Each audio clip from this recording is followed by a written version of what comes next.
Naitwa Nabii Francisco Elia Musa, ni mwananchi mpenda haki. Naongea leo tarehe 20 tarehe ya leo mwezi huu wa 7. Nina jambo moja la kuweza kujizungumza na Watanzania waweze kunisikiliza. Naomba ujumbe huu usikilize sana kwa makini. Nitaongelea mambo mawili au matatu kama itampendeza Mungu, kulingana na jinsi nitakavyokuwa nikiongozwa na Mungu wangu,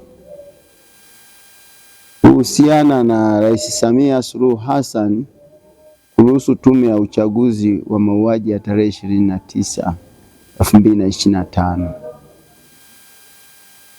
Kwa hiyo kama sauti ya Mheshimiwa Rais alivyoteua tume ya uchunguzi, sasa leo nataka niongelee, kwa sababu kuna watu ambao wamepinga kwamba ile tume sio huru.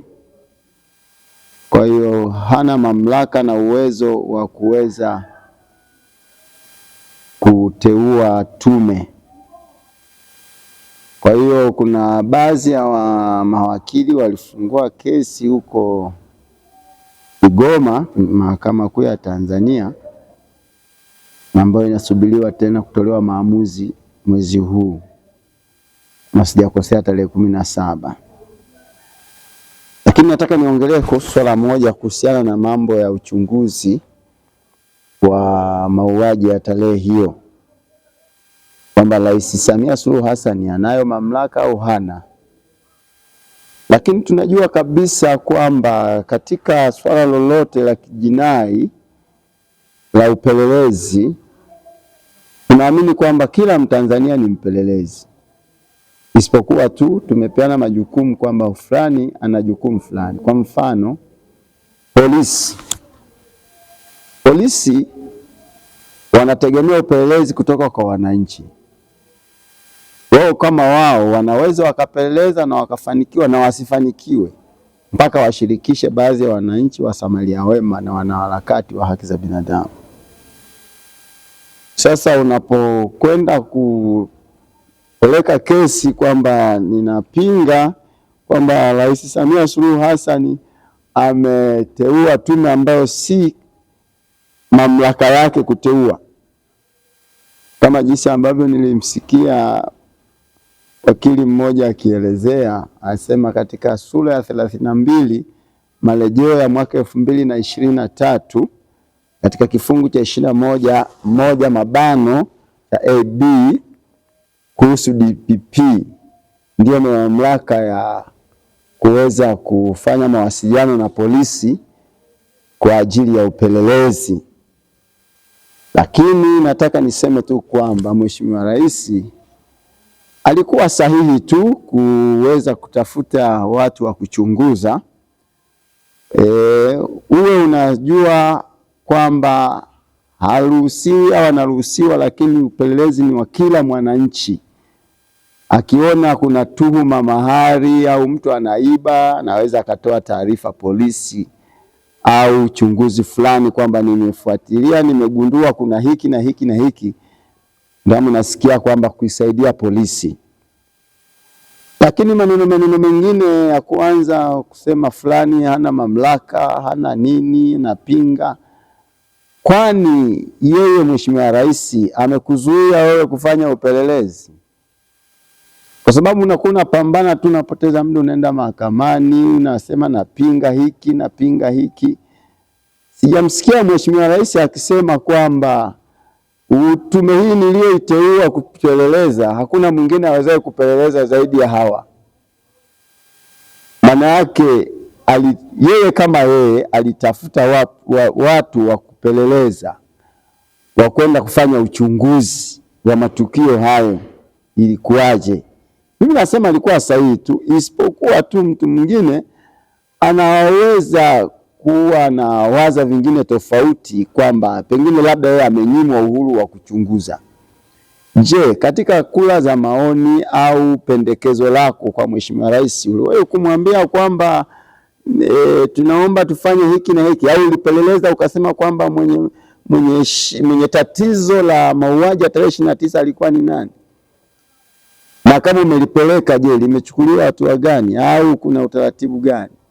Kwa sababu pindi ukishagundua kwamba tatizo hili la mauaji ya tarehe 29 Oktoba lilisababisha na mtu fulani, sasa kama ukishajua lilisababisha na mtu fulani, kuna mawili: moja, kuchukuliwa hatua za kisheria; pili, hata kusamehewa, kwa sababu hata Biblia yenyewe imesema mtu akikosea na akarudi akatubu hata 7 mara 70 anasamehewa. Kwa kujua kwamba fulani ameiba au fulani ndo alisababisha mauaji, hiyo ni issue nyingine. Sasa swala kama je, hiyo umeshajua kwamba mauaji ya tarehe 29 ilisababishwa na mtu fulani, katika upelelezi wako hatua gani inafanyika? Hiyo ni kitu kingine. Lakini leo ninajikita tu kusema kwamba kusema Rais Samia Suluhu Hassan alikosea kuteua tume ya uchunguzi. Mimi naona hakukosea, kwa sababu yeye kama yeye alisema natafuta watu wanisaidie kuchunguza. Sasa wewe ambaye unasema kwamba fulani hafai, wewe umeleta ushirikiano gani wa kwamba anafaa fulani ndio atusaidie kuchunguza, na yule mtu amekataliwa kwamba asichunguze? Bali nakuja, hapana, hujafanya hivyo, bali tu nang'ang'ana na mahakamani, unakwenda hivi, mimi napinga, nafanya nini, tusubiri maamuzi, si na nini. Mvutano huu wote ni wa nini? Sijamsikia rais akisema kwamba sitaki kusikia mtu yeyote akifanya uchunguzi zaidi ya hii tume niliyoiteua mimi. Sijasikia hilo, ila tu ni mtu kung'ang'ana tu kwamba mimi napinga, tunapinga, hafai kabisa, hana mamlaka, ni DPP na polisi wanaofanya hivyo. Sasa ukisema tu useme DPP na polisi ndo wanaohusika, DPP wako chini ya nani? Wako chini ya nani? Polisi wako chini ya nani? Polisi, rais mwenyewe ndio mkuu wa majeshi, amiri jeshi mkuu. Yeye ni mtoa maelekezo, kwa hiyo hana wizara maalum. Akisema polisi pelelezeni hiki, mbali ya kusema polisi pelelezeni hiki, kuna kipindi niliwahi kumsikia rais akasema kuna mauaji yalitokea Gasini Mtwara huko, akasema polisi wenyewe walifanya kitendo kile cha kuweza watu kupoteza maisha pale, si walipiga risasi mwananchi gani huko. Rais akasema natafuta watu watakaochunguza, kwa sababu polisi yenyewe haiwezi kafanya matatizo alafu ikajichunguza yenyewe. Alitafuta, na kama alitafuta maanake ni kwamba alijua kabisa kwamba hawa polisi wamefanya ile, alafu tena wenyewe wajipeleleze. Hapana, hata kama sijawazuia kupeleleza, lakini natafuta watu wengine tena wa ziada. Kwa hiyo kitendo kama kile kinampa uwezo wa mwananchi yoyote kupeleleza matatizo yanayoweza akatokea kwenye jamii, aidha kwenye mtaa wake, kwenye ubalozi wake. Unaweza ukaibiwa hapo, usijue aliyekuibia ni nani, lakini mtu mwingine akakuletea taarifa, bwana mwizi wako ni fulani, kuna mtu alimuona, lakini baada ya kuona kwamba fulani ni fulani aliiba, ukienda polisi ukasema nina mashaka na fulani, nimepata taarifa hii, wakimkamata kwenda kumpekua wanakuta na vile vitu. Nani aliyesababisha? Aliyesaidia ni mwananchi. Kwa hiyo uwezi ukasema kwamba rais wa Jamhuri ya Muungano wa Tanzania alikosea kuteua tume ya uchunguzi. Hakukosea. Hata wewe au mimi sijazuiliwa kuchunguza kwamba hivi ilikuwa kuwaje mpaka watu wakauawa, au watu walifanya nini. Hata kama ni polisi inavyosemekana, kwa sababu mimi sikutembea, nilikuwa tu ndani nimepumzika baada ya kuambiwa tu kwamba watu wasitembee tembee. Unaona? Sasa aliyokuwa huko nje ni nani anayothibitishia? Na siku hiyo kulikuwa hakuna umeme kwamba labda hata TV zitaonyesha. Unaona? Nani aliyeona kwamba askari amempiga risasi mwananchi kwa maonezi? Unaona? Naweza kuwa niko kinyume kwamba labda natetea askari. Hapana, hakuna aliyeona, anayejua ni Mungu peke yake. Na PGO ya polisi inajieleza kabisa kwamba mtu aweza katumia risasi ya moto pale ambapo mtu wake anayemtuhumu hana ubishi, hana panga, hana rungu, hana mkuki, hana kisu, hatishi jambo lolote. Atatumiaje risasi la moto? Na kama akifanya hivyo, maana yake ni kosa, hata Mungu anamhukumu kama kweli polisi alifanya hivyo, kitendo cha kupiga risasi wananchi ambao hawana hatia yoyote. Lakini si hukumu, mimi sikuwepo. Lakini kama yule mwananchi alitoka na panga na rungu, akakutana na askari, wakatishiana, kugombana, risasi ya moto ikatumika, kweli askari alikuwa katika hali ya kujihami. Lakini kama mwananchi, kama tunavyosikia tu, kwa sababu hiyo ni hearsay, kama tunavyosikia kwamba watu walikuwa wakijitembelea, wengine wakutana njiani na askari na bunduka na mpiga risasi, hayo ni maneno ya kusikia. Ndio maana ile tuma inasema rais labda aliruhusu wananchi wakauawa, polisi na nini. Ukisema tu kwa rais, mimi naweza nikasema hapana, rais hakuwatuma askari, kwa sababu askari ndio chombo cha wenye ulinzi. Uwezi ukaambiwa piga risasi huyo, ukampiga risasi, lazima uulize kwa sababu gani au kuna kosa gani. Na polisi lazima afuate PGO ya polisi kwamba anakwenda kumaresti mtu au katika kutuliza ghasia, kama jinsi ambavyo tulisikia kwamba wale vijana walikuwa wakizunguka zunguka kuchoma mafuta, matenki ya mafuta, mara magari, mara manini. Walikuwa wakizunguka na nini na silaha gani? Huwezi jua, pengine walikuwa na silaha zao nao wenyewe wamejihami, wakajibizana askari, wakauana huko. Lakini tukirudi nyuma kwamba kama wale wananchi walikuwa wakizunguka kwenda kuchoma matenki ya mafuta, kuchoma magari na vingine na kadhalika, maana yake ni kwamba wale walikuwa wanafanya kosa lingine ambalo ni uharibifu wa mali. Yani kisheria inasema uharibifu wa mali. Uharibifu wa mali maana yake au amechoma nyumba, ameharibu gari, amefanya nini, maana yake hiyo ni kesi ambayo inakamatwa na polisi, huyo mtu anapelekwa mahakamani. Sasa kama askari alifanya tu kumwona mtu yule anaenda kuchoma gari, anafanya nini, anampiga risasi, anakufa, hapo naye askari anakuwa amekosea, kwa sababu inasema itakiwa mkamate. Sasa swali linakuja, askari naye anaweza kujitetea kwamba sikuwa na lengo la kumpiga risasi huyo mtu, isipokuwa nilikuwa nataka nipige miguu, risasi ikaruka kapiga kichwa. Kwa hiyo naye anakuwa na maelezo yake. Hapo hakuna ambaye alikuwepo, kila mmoja anajitetea kivyake. Lakini swali linarudi pale pale kwamba PGO ya polisi nasema utatumia risasi ya moto pale ambapo unayekwenda kumwaresti anatumia nguvu au anatumia risasi. Ndipo nawe unaweza kujibu. Lakini kama unamkamata tu, wewe unafanya nini, unaharibu gari, unafanya nini, unapiga risasi hewani, anakimbia, au unampiga miguu, unamkamata, unampeleka mahakamani. Huo ndio utaratibu ambao tunashauzoea na kila mtu anajua, hata ambaye hajaenda shule ya sheria, utaratibu huo ambao unaonekana. Lakini swali kubwa na la msingi ambalo nitaka niliongelee tu kwa wananchi wa Tanzania wote kwa ujumla, tutoe tu lawama kwa Mheshimiwa Samia kwamba aliweza akateua tume ambayo ina maslahi naye, kama tunavyosikia na anavyoongea kwamba ina maslahi nayo. Lakini mimi binafsi, sio kwa mtu mwingine, mimi binafsi ninasema kwamba Rais Samia Suluhu Hassan aliteua ile tume kama yeye kwamba inisaidie uchunguzi, iwe kwa manufaa yake, iwe kwa manufaa ya taifa, iwe mimi sijui chochote. Swali kwamba aliteua tume ya uchunguzi ichunguze mauaji ya tarehe 29, kwamba kulikuwa na sababu gani za msingi mpaka watu wakafanya vurugu. Hilo tu. Sasa kama kuna mtu wa pili anasema hawezi kutoa tume ile, sasa atuambie yeye sasa ni nani anayemwamini ambaye anaweza akatusaidia kuchunguza. Lakini isiweke limitation kama Samia Suluhu Hassan, rais wetu Dr. Samia hajasema kwamba mimi hii tume niliyoiteua ndio ya mwanzo na mwisho, hakuna tume nyingine. Hapana.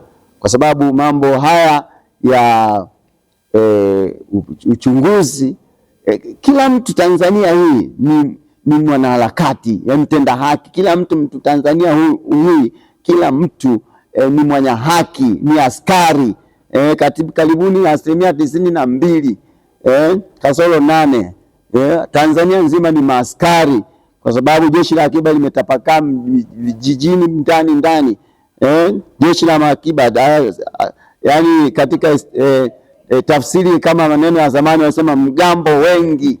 Hao mgambo wanafundishwa risasi, wanapiga mpaka mizinga, wanafanya nini gurunedi, wanajifunza mabomu, wanajifunza nini mgambo ambao sasa hivi imegeuzwa kuwa jeshi la akiba. Kwa hiyo kila mtu sasa hivi ni askari, umeona? Kwa hiyo upelelezi kila mtu anaujua hakuna kusema kwamba eti askari amevaa magwanda si ya polisi ya nani kwamba yeye ndio mwenyewe askari peke yake. Hapana, watu wengi sasa hivi ni maaskari na ni wapelelezi. Kwa hiyo uwezi ukasema kwamba eti tume fulani alikosea Mheshimiwa Rais na nini. Hata yeye mwenyewe ni askari. Unaweza kusema katika uchunguzi wangu nimegundua hili, ukaandika barua kwa Mheshimiwa Rais au ukaandika barua kwa viongozi wa nchi hii, kwa waziri wa ndani, ukaeleza kwamba lakini nimegundua 1 2 3 sababu ni hii na hii na hii, ukatoa mawazo. Ukishatoa mawazo unasikilizwa, unaweza kaitwa mkakutana ana kwana na ukaambiwa kwamba kuna jambo hili ambalo linaenda katika nchi yetu itakwenda sawa. Lakini haya maneno mengine ya kusema mara tunapinga mara nini, DPP peke yake hawezi kutuma polisi au polisi peke yao hawawezi kufanya upelelezi ukakamilika bila kushirikisha wananchi. Kwa hiyo rais mwenyewe hawezi kufanya kazi peke yake bila kushirikisha hiyo tume iliyokuwa imeteua na watu wengine. Hata wewe na mimi tunahusika katika kuchunguza. Na kama tukichunguza tunapeleka maoni wapi? Je, tumemwambia kwamba maoni yetu tumeona hiki na hiki na hiki? Maoni yanaweza kapokelewa na akakataliwa vile vile. Yakikataliwa unakume nao maadamu umesema ukweli wako. Umeona? Kwa hiyo sasa tuache marumbano na kuvutana na kusema viongozi wetu ni viongozi. Kiongozi hata kama amekosea bado hata hivyo hata unakosoa kwa adabu na heshima, kwa sababu baba na mama wakikosea uwezi ukashifu ukatukana matusi ukafanya nini. Sasa naye kama baba akiamua kukuonyesha kwamba ni baba au mama, anaweza kukutia adabu ukabaki unashangaa, yani baba ameniadhibu tu wakati nikosa na amekosea mwenyewe nini. Ulikwenda bila adabu, ulikwenda kumkosoa bila adabu. Kwa hiyo baba nitakiwa kumwambia baba samahani, lakini kuna hiki 1 2 3 naona kwamba hapa baba ni kama uliteleza kidogo. Kwa nini tusiende njia hii? Baba anajua mtoto wangu ana hekima. Kuliko ni baba mjinga kabisa ufai, mama mjinga kabisa unafanya hivi na hivi na hivi. Sasa naye akisema kuonyesha uongozi alionao utaumia. Unaona? Anajua kabisa hapa nimekosea ni kweli, ila nimwadabisha ajue kama mimi ni nani. Mimi ni mama yake, mimi ni baba yake. Kwa hiyo nataka niseme tu kutoa rai kwa viongozi wetu na viongozi wa vyama mbalimbali na hata wanaharakati kuongea kwa heshima, kwa adabu, kwa nidhamu. Kwani ukiongea sana ukafoka mpaka mishipa ikakutoka ndio itasaidia nini? Wewe ongea tu kwa kutoa pointi zako zinazoeleweka bila kashfa, bila maneno ya kejeli kutukanana. Ukitoa maneno ya pointi ambayo sio ya kashfa, mtu si atakuelewa tu. Sio mpaka mtu naongea mjinga kabisa, mpumbavu, mara nini, unatoa na mishipa kabisa. Huyu nchi anaipeleka wapi? Sisi na nini? Toa hoja za msingi ambazo sio za kashfa. Eleza tu kitu ambacho, ongea kisomi. Kama msomi lazima uongee kisomi, uongee kwa utulivu, uongee kama mtu ambaye hagombani na mtu. Hata ukienda mahakamani wewe ukasikia hakimu anakufokea na kutukana, ukiona namna hiyo jua hiyo sio hakimu. Ni hakimu tu kwa sababu tu anakula mshahara. Lakini kwa sababu tu kama hakimu aweza akafoka mbele ya raia, mbele ya wananchi, mbele ya mahakama anatukana matusi, mjinga kabisa, sio na nini. hata heshima yake inashuka kwanza kwamba kuitwa mheshimiwa. Na mara nyingi huwa nasema mheshimiwa ni Mungu peke yake. Mwanadamu lazima akosee. Kuitwa mheshimiwa mwanadamu, yani basi tu tunaita hivyo. Lakini swali kwamba Mungu peke yake ndio mheshimiwa na atapaswa kuheshimiwa milele na milele. Lakini mwanadamu leo mheshimiwa, kesho namuita mwizi. Leo mheshimiwa, kesho namuita sijui nani. Kwa hiyo ndio hivyo. Kwa hiyo tunarudi kwenye sentensi yangu ni kwamba kuhusiana na tume huru ya uchaguzi uchaguzi ule uliotokea wa mauaji tarehe 29 Oktoba 2025. Kwa hiyo rais alipoteua ile tume, mimi kwangu binafsi ninaona alikuwa sahihi kabisa. Rais Samia Suluhu Hassan, naona sio DPP peke yake ndo anaweza akasema eti aongee na polisi kwamba eti ndio wafanye uchunguzi.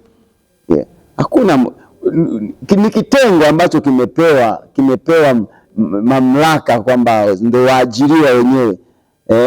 TAKUKURU ni waajiriwa wenyewe, lakini TAKUKURU kukamata TAKUKURU mwenzie au kukamata polisi yani mpaka ifikia hapo lazima kwa kumetokea na mtego, na mtego wenyewe ni raia, mtoa rushwa. Unaona, lazima kuwe na connection raia, mwananchi. Wananchi ndio wanaoshirikisha kufanikisha jawabu kwa polisi, kufanikisha jawabu kwa wananchi. Unaona, mahakamani na wapi, ushahidi wote unatoka kwa wananchi. Kwa hiyo vitu vyote hivyo. Kwa hiyo malalamiko mengi ya wananchi ya viongozi wa vyama vya siasa, na hasa kama swali lingine la pili kama kuhusu katiba mpya. Katiba mpya rais wetu naamini alisema hajawahi kukataa hata siku moja. Kuhusu swala la katiba mpya rais hajawahi kukataa.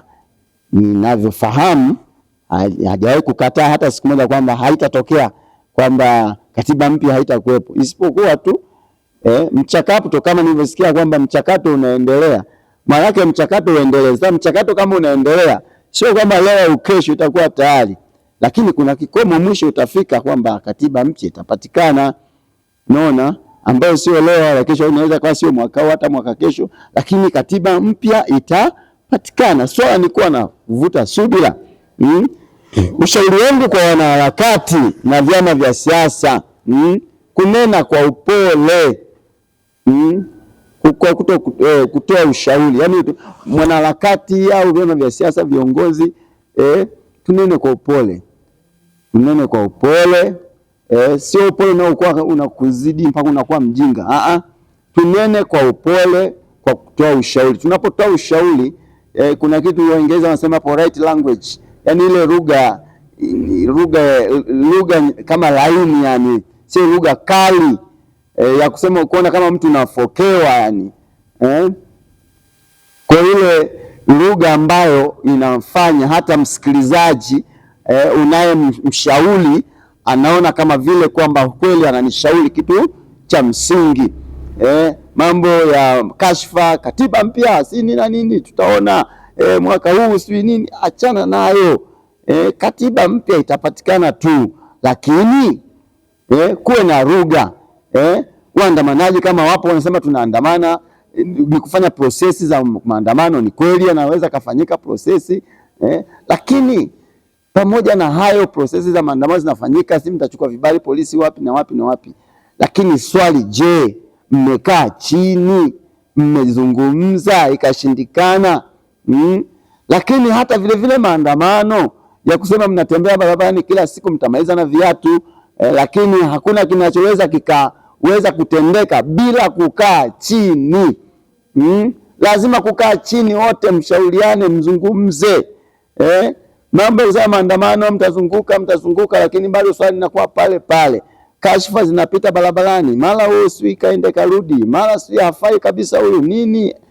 Hayo yanatoka wapi? Tukienda vizuri kwa utaratibu kuwaona viongozi wa nchi yetu, tukienda vizuri kwa polite language kuwaona viongozi, kuona baba, kuwaona mama zetu, kuwaona kina nani, mtu yoyote ambaye unamwendea una shida zako, hajaisha amekosea, ukimwendea kwa polite language, na ninaamini kabisa atakusikiliza vizuri, na hata kama hatakuwa na nia ya kusikiliza hapo kukuelewa na kukujibu ipasavyo, lakini ataona kwamba umemwambia kwa busara, na ninaamini kabisa hilo atalitendea kazi. Lakini hivi tu, mimi kwa ushauri wangu kwa siku ya leo, mambo ya kusema sijui upelelezi huko na DPP sijui na polisi sijui na nani, upelelezi ni wa kila mtu, na sijamsikia rais akisema kwamba hakuna tume nyingine, sihitaji tume nyingine, ni hii niliyoiteua. Sijamsikia. Yeye aliteua kama yeye. Wewe unapinga nini sasa? Kwamba yeye hafai, na wakati yeye ndiye amiri jeshi mkuu. Umeona? Kwa hiyo vitu kama hivyo, twende tu, nchi yetu ili iende na amani, inatakiwa wote tushirikiane, pasipo kusema huyu hafai kabisa kuteua watu, inatakiwa ateue huyu hapa, inatakiwa fulani akapeleleze, au polisi wanasimamiwa na nani? Narudia tena, si ndio amiri jeshi mkuu huyo? Polisi wanasimamiwa na DPP, wanasimamiwa na nani? Mahakama, mtasema mahakama inajitegemea, anateuliwa na nani? Jaji mkuu anateuliwa na nani? Yaani kuna vitu vingine unakuta unaingia tu unalopoka vitu ambavyo yani kila mtu ana msimamo wake na uelewa wake, lakini naamini kabisa kwamba ukinaposema kwamba mahakama haingiliwi na rais, mahakama haingiliwi na nani? Ni kweli haingiliwi na rais, lakini sikiliza nikwambie, haingiliwi, lakini mwenye nchi ni nani? Aliyeshikilia nchi. Kwa hiyo lazima huyu ni yeye sasa kusimama kwamba mimi kama rais wa Jamhuri ya Muungano wa Tanzania sihusiki na mambo ya mahakamani. Naona sihusiki na mambo ya huku. Yeye mwenyewe aamue kwamba sihusiki. Lakini akiingilia huko, uwezo kusema amevunja. Yeye ndio mamlaka. Anaweza kumfukuza kazi hakimu yote anakula rushwa huko. Anaweza kumfukuza jaji wakati wowote kwa sababu amevuruga. Uwezo kusema kwamba uingilii huko, inatakiwa maadili ya kazi, yani ofisi ya kazi ndio kamfukuze, wakati nitakiwa timliwe tu hapo wakati wote. Umeona? Ofisi za kazi sizipo zinazoshirikiana na kazi. Lakini hata ofisi za kazi zenyewe ndio hizo. Tunaona watu wanahangaika kila siku. Si walimu, si watu wenye makampuni zao wameenda kwa ofisi za kazi, ni kuzungushwa tu. Mtu mwenye hela ndio unakuta anashinda huko. Naona huyu anazungushwa mpaka wengine wanakufa wanaacha. Lakini tuache tu huko. Lakini issue kubwa ambayo leo nimekuja kuiongelea hapa ni kuhusiana na hiyo tume huru ambayo watu wanapinga kwamba Mheshimiwa Samia Suluhu Hassan, rais wetu Dr. Samia Suluhu Hassan, kwamba aliteua tume huru ambayo ina maslahi, haina maslahi na taifa, ina maslahi yake binafsi, kama jinsi wanavyosema kwamba hafai kabisa. Yani ile tume haifai, inatakiwa itafute tume nyingine. Sasa huyo mtu anayepinga atuletee tume anayependa yeye ya uchunguzi, na hata yeye anayepinga na vile vile hajapingwa na sheria kwamba wewe upaswe kuchunguza.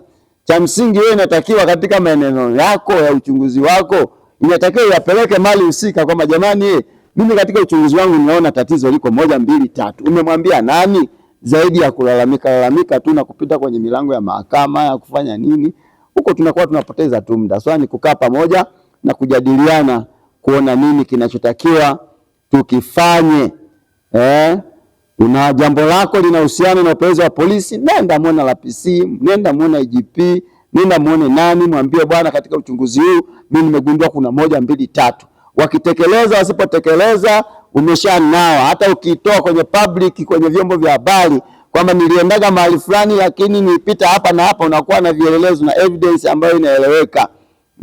Lakini sasa unayepinga nasema ninapinga wiki, uliwahi kumwendea huyo mtu kamwambia kwamba kuna 1 2 3? Uliwahi kwenda kwenye vyombo vya polisi ukasema lakini jamani, katika upelelezi wa mauaji 29 ninaona kuna hiki na hiki? Hapana, unaongelea pembeni. Unafungua kesi ambayo huna ushahidi nao sawa sawa. Unasikia tu hii saidi kwamba fulani ameteua tume huru, tume ya kuchunguza mauaji. Unaanza kusema sasa kwa nini ameteua? Sasa ameteua, alitaka ateue nani? Angekuteua wewe. Haya sasa, hajakuteua sasa. Wewe maoni yako ni nini? Maoni yako ni nini? Huyu hafai na ameshachunguza, pengine ameshaleta taarifa. Haya, taarifa unaiona hiyo sio sahihi. Haya, wewe taarifa yako inasemaje? Umeweka hadharani? Au umemwendea huyo mtu umemwambia kuna 1 2 3? Kwa sababu milango ya kuona viongozi iko wazi. Unaona, umewahi kwenda kumweleza, kumshauri? Milango ya waziri mkuu iko wazi, milango ya waziri wa mambo ya ndani iko wazi, hata mpaka rais milango iko wazi. Ukiomba tu appointment ya kukutana unaweza kukutana naye. Lakini hii ya kusema pembeni pembeni tu fulani hafai, fulani hafai, nataka nikwambie rais ni rais tu wa Tanzania. Sawa? Japokuwa watu wengine wanasema hao aliingia tu kwa kulazimisha sivyo na nini. Rais hakuingia kwa kulazimisha madarakani. Ameingia kisheria, sababu kama kusingekuwa na vyama vingine vilivyoingia kama akina Chauma akina nani, tungesema kwamba labda ndo ameingia peke yake kwa kulazimisha, kwa sababu hakuna chama pinzani kwamba walijipigia kula wenyewe wakaingia. Lakini vile vile wangekuwa na sababu ya kusema vyama vingine walikataa. Sisi yani hata mahakamani mpinzani wako haonekani, hajafika, kesi inasikilizwa upande mmoja, inawezekana. Umeona? Lakini napo sasa wangetaka kabisa vyama visiingia kwenye nini, kama vyama vyote visiingia uwanjani kwenye kupiga kura yote tarehe 29 Oktoba. Vyama vyote itakiwa vigome. Yani Chauma sio nini, wote wangesema hatuingii kama Chadema walivyo nani. Hapo naona ndipo sasa hata serikali hata upande wa CCM nao wangesema sasa tuko peke yetu tutafanyaje? Ila wangeamua wangefanya, kwa sababu kungekuwa na sababu zingine za kueleza. Ila wangeamua wangesema hebu turudi tukae pamoja. Sasa yote hayo hayakuwezekana. Watu wakasema ngoja sisi Chadema wamekataa, Chauma wacha tuingie uwanjani. Ndio hivyo sasa. Lakini swali linakuja pale pale. Mheshimiwa Rais Samia Suluhu Hassan aliingia kisheria na ni rais wa Jamhuri ya Muungano kisheria, japokuwa anasema sisi hatumtambui. Lakini utamtambui, lakini yuko ndani ya serikali yake ambayo ni ya Jamhuri ya Muungano wa Tanzania, ni rais kikatiba. Kuna watu waliingia pale akina Chauma, walifanya uchaguzi, unaona, wakashindana na CCM. Tayari ni rais ambaye ni kisheria, ni rais wa Jamhuri ya Muungano wa Tanzania. Kwa hiyo maneno ya kusema sisi hatumtambui, tufanye nini, ndio rais wako sasa umtambui kivipi? Umeona? Kwa vitu vingine tuache maneno, tusimame tu, tutafute haki. Haki yetu ni nini? Haki yetu ni katiba mpya, itafutwe katiba mpya, utaratibu ufanyike na mchakato uendelee kufanyika wa katiba mpya. Basi, ama maneno mengine sio tume ya uchaguzi, sio tume ya uchunguzi wa makosa, sio nini, hiyo hakuna aliyezuiliwa kuchunguza. Nikigundua kwamba kuna tatizo hili, namuona waziri wa mambo ya ndani au naandika barua, namuona hata IGP au nafanya process zozote zile kuhakikisha ujumbe ambao unaandika unawafikia walengwa na ufanyiwe kazi. Kama hujafanyiwa kazi ndio unatoa kwenye public kwamba niligundua mauaji yamefanyika kwa sababu hii na hii na hii na hii na hii na hii na hii. Lakini nimewaambia wafanye hivi na hivi na hivi, lakini hawakufanya. Unaona? Lakini sasa evidence yote unasema tu mimi napinga tumeswia nini. Nimesema maneno haya najua kwamba maneno mengi tu nitasemwa kwamba labda nimekosea, nitafanya nini, lakini ukweli ndio huo. Umeona? Lakini ukweli ndio huo. Kila mtu na kila anachoelewa. Mimi naelewa hivyo. Sasa sijui mwingine huko unaelewaje. Lakini turudi katika mstari mmoja kwamba kila mmoja Tanzania ana wajibu wa kupeleleza tatizo linapokuwa limetokea kwenye maisha yake au katika nchi, na akatoa taarifa mahali husika. Kwa hiyo Mheshimiwa Rais Samia Suluhu Hassan alikuwa ni sahihi tu kuteua ile tume. Sina mengi zaidi ya hapo, isipokuwa tu narudi tena kwenye mantiki nyingine ya mwisho, ni kwamba vyama vyetu vya siasa na wanaharakati wa haki za binadamu, nimesikia anasema watu wanasema rais amesema wanaojiita wanaharakati kumbe ni magaidi. Nimesikia maneno mengi sana yanaongelewa kwenye mtandao na nini na nini. Hapo hajasema wanaharakati ni magaidi. Amesema wanaojiita wanaharakati kumbe ni magaidi. Mbona hata sisi wenyewe wachungaji wanasema kuna wachungaji wanaojiita wachungaji, sio wachungaji.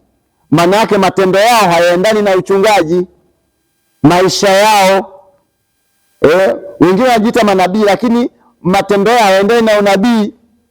Kwa hiyo kitendo alichosema kwamba wanaojiita wanaharakati, maana yake matendo yao hayaendani na uharakati, kwa sababu mwanaharakati ni mtenda haki, mpenda amani katika nchi, mpenda utulivu, mshughulishaji wa migogoro mbalimbali.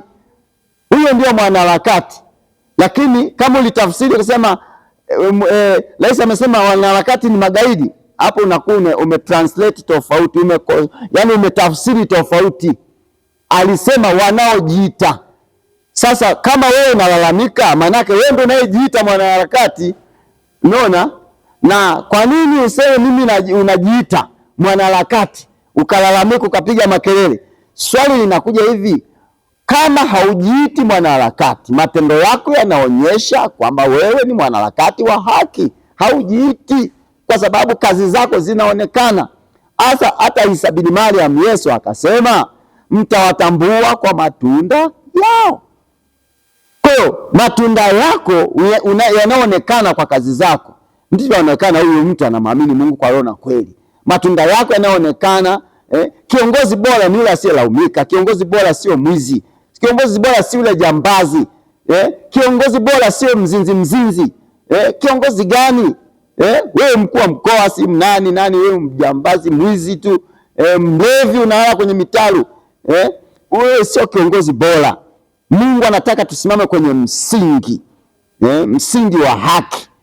Ukisimama kwenye msingi wa haki utaonekana ni mwanaharakati kweli kweli. Ukisimama kwenye msingi wa haki, mtumishi wa Mungu ukisimama kwenye msingi wa haki utaonekana ni mtumishi wa Mungu kweli. Lakini kama usiposimama kwenye msingi wa haki utaonekana tu mtumishi wa Mungu ambaye sio mtumishi, ni wa kujiita. Ukawa mjambazi, ukawa mwizi, msengenyaji. Kwa hiyo hufai kuitwa mtumishi, au hufai kuitwa mwanaharakati, au hufai kuitwa RPC ambaye wewe mchochaji, mla rushwa, msengenyaji, mzinzi, unatongoza wake za watu ovyo. Sasa wewe unafaa kwa RPC, unafaa kwa mkuu wa mkoa, wewe hufai kabisa. Kiongozi bora ni yule asiyelaumika. Kiongozi bora hata ukilaumika, ulaumike kwa kusingiziwa. Sio ulaumike kwa mambo ambayo yanaonekana wazi kabisa kwamba huyu mtu mlevi, mkuu wa mkoa mlevi kabisa, mtu unazula kwenye mabao ovyo ovyo. Mkoa gani? Kwa hiyo ndio hicho kitu kama hicho tunatakiwa tusimame kwa ajili ya kutenda haki. Sina mengi zaidi katika hayo. Nimesema turudi tu katika hali ya upole na utulivu kwa ajili ya kutafuta amani ya nchi yetu. Wanaharakati, viongozi mbalimbali na yote anayetoa ushauri kwa viongozi wetu wa nchi, tuache kashfa na maneno ya ovyo ya kulaumu kashfa na matusi na nini. Tushauri kwa utulivu na upole. Hakuna matatizo yanaweza yakatokea. Sasa unapokuwa na kashfa, hata kama huyo mtu unayemshauri amekosea na mkashifu, matokeo yake atakushtaki, unakaa ndani kwa kashfa yako tu. Mpumbavu mjinga, unaelewa? Mpumbavu mjinga atakuzalisha, atakutupa ndani, alafu baadaye unajiuliza ningejua. Lakini kuna watu sawa, umeshajizira kwamba wacha nikae lokapu, lakini kwa nini ukae? Kwa sababu gani? Lugha yako tu. Lakini kama unanyoka tu bana, acha wizi, acha ulevi, acha nini, anajua kwamba unachomwambia ni sahihi. Lakini sio mjinga wewe, acha wizi, acha ulevi, pumbavu, ng'ombe. Kitu kama hicho hakitakiwi. Na sisi wenyewe tunakaripia watu, tunakaripia. Biblia inasema karipia, kemea. Viongozi wote, hata viongozi wa marais au kina nani, wote ni washirika wetu makanisani au misikitini. Kwa hiyo tunaposema wacha ujambazi, wacha wizi, wacha kula rushwa, wacha nini, na nyooka kwenye mstari, lakini sitoi lugha ya kashfa, kwa sababu maandiko ya Mungu yanasema tukaripie, tukemee, kwamba wacha wizi, wacha ujambazi, wacha rushwa. Kwa hiyo ni kitu ambacho sio matusi, ni kitu ambacho kawaida tunakemea hivyo, lakini sio kitu ambacho cha kumkashifu mtu, kumdhalilisha. Hicho ndicho ambacho nimeona nizungumzie kwa siku ya leo. Mungu awabariki, awape maisha marefu. Mungu aibariki Tanzania na rais wetu Samia Suluhu Hassan. Amen.